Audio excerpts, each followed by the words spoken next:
Áudio do livro Paciência, pelo Espírito Emmanuel, através de Chico Xavier. Capítulo 6. Oportunidades. As oportunidades são riquezas potenciais da alma no bojo do tempo. Ei-las que nos procuram diariamente, chamando-nos através de situações e pessoas, para que nos manifestemos na edificação do bem aos outros, que resultará sempre em parcelas de felicidade em nosso favor. Vigia-lhes a presença, a fim de aproveitá-las tanto quanto puderes. O espírito da caridade nos pede semelhante atitude, considerando-nos a tranquilidade própria. Observa e verificaremos que os convites dessa natureza repontam incessantemente do caminho, embora nem sempre consigamos percebê-los. É o irmão irritadiço que nos dirige determinada frase imprudente e infeliz, em momentos difíceis do trânsito, claramente aguardando a nossa doação de tolerância.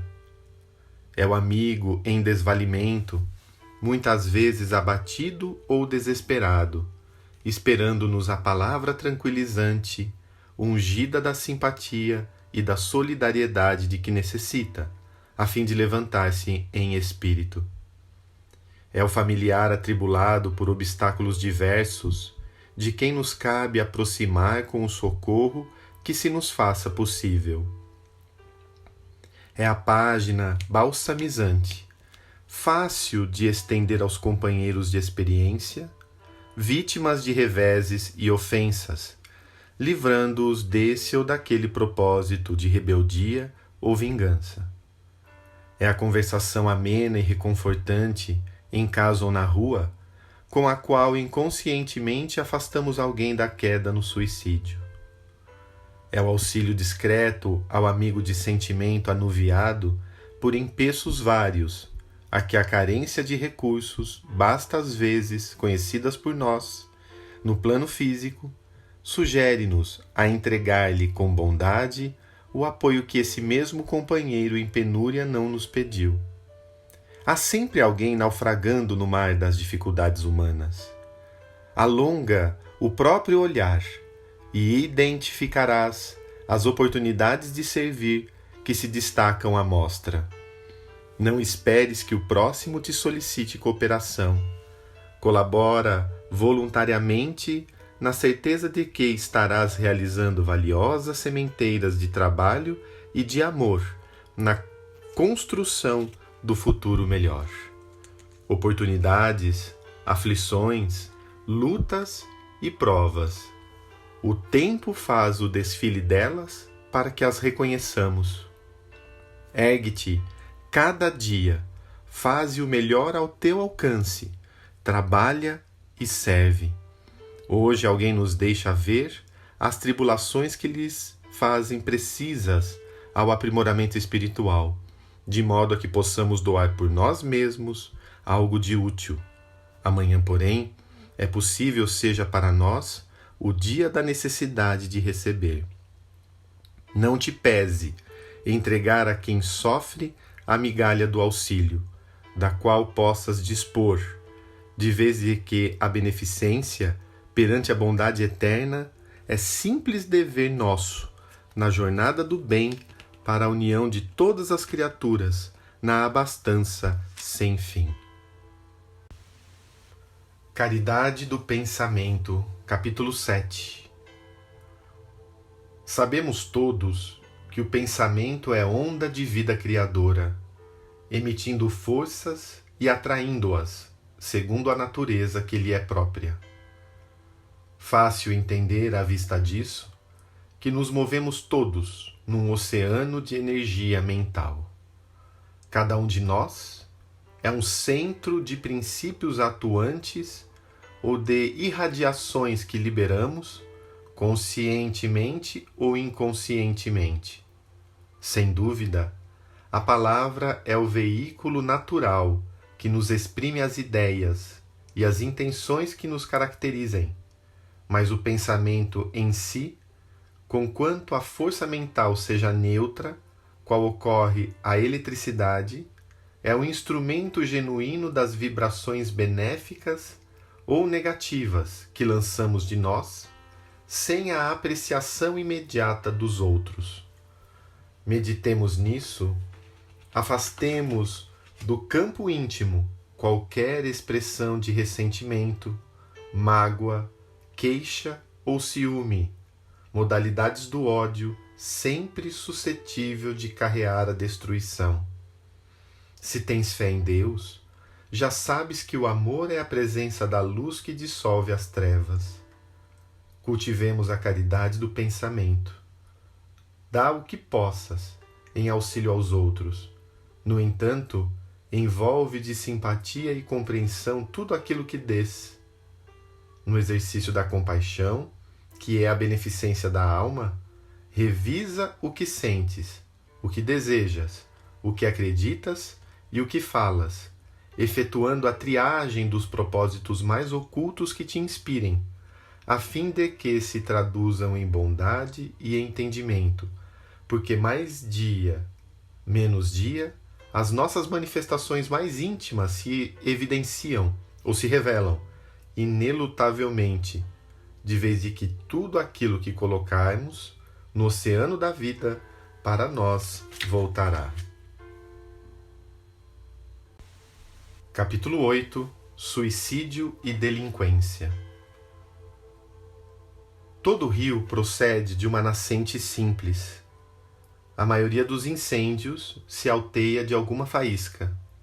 Assim também sucede com o suicídio e a delinquência. A reclamação demasiadamente repetida, o grito inesperado desarticulando o equilíbrio emocional de quem ouve, o gesto de irritação, a frase de crítica, a explosão de ciúme, o confronto infeliz, a queixa exagerada, a exigência sem razão, a palavra de insulto, a resposta à base de zombaria ou o compromisso desprezado. Qualquer dessas manifestações, aparentemente sem importância, pode ser o início de lamentável perturbação, suscitando, por vezes, processos obsessivos nos quais a criatura cai na delinquência ou na agressão contra si mesma. E o único remédio que conhecemos até agora contra semelhantes calamidades, a ser usado em favor das vítimas possíveis do suicídio ou em auxílio daqueles que o provocam, é a prática da compreensão e do amor na embalagem da paciência. Conserva a fé em Deus e em ti mesmo. Capítulo 9. Face trancada. Se tens o hábito de trancar a face, isso não te pode auxiliar positivamente em ponto algum. Se te sabes doente, o retrato da inconformação que estampas no rosto é motivo para a distância do concurso fraterno. Em família se te fará desvantagem constante, dificultando-te o intercâmbio com os entes queridos. No trabalho, criar-te-á isolamento. No campo social, te induzirá a perder excelentes oportunidades de receber o auxílio dos outros. Na experiência comum, será motivo a que se te multipliquem empeços e incompreensões. O semblante amarrado à irritação não traz benefício a ninguém. Na chefia te colocará o nome na lista da intolerância e na subalternidade te obrigará a receber o título de companheiro problema. Se provações te marcam a existência, conserva a esperança que nos interliga uns com os outros, nas realizações comunitárias, e trabalha alegremente. Se te propões realmente a colaborar na extinção dos ambientes contaminados de azedume e pessimismo, esquece-te no serviço aos outros e aprende a sorrir. Os nossos associados e amigos de convivência difícil são sempre aqueles credores do passado que o tempo nos devolve a fim de cultivarmos com eles mais paciência e mais amor. Capítulo 10. Tolerância mútua. Referimo-nos frequentemente à necessidade de perdoar aos outros, acomodando-nos à situação de vítimas. Entretanto, é raro nos coloquemos na posição das criaturas que precisam da tolerância alheia. E semelhantes situações nos aparecem vezes e vezes, quase sempre sem que nos apercebamos disso conscientemente.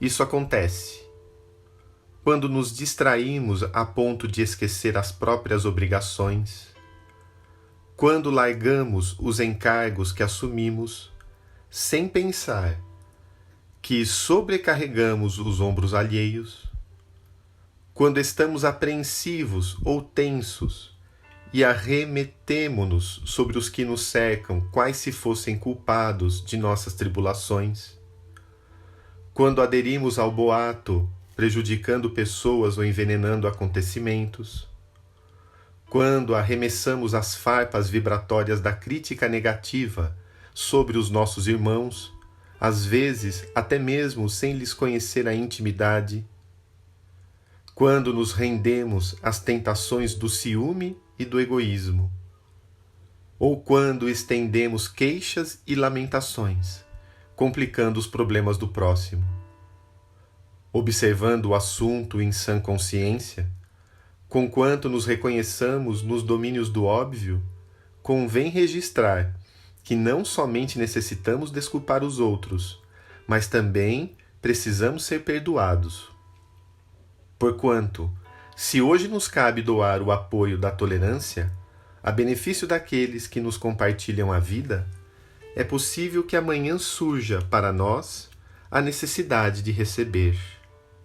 Em toda e qualquer circunstância, conserva a consciência tranquila, porquanto, desse modo, a paz, expressando alicerce, é uma luz que estará sempre dentro de ti.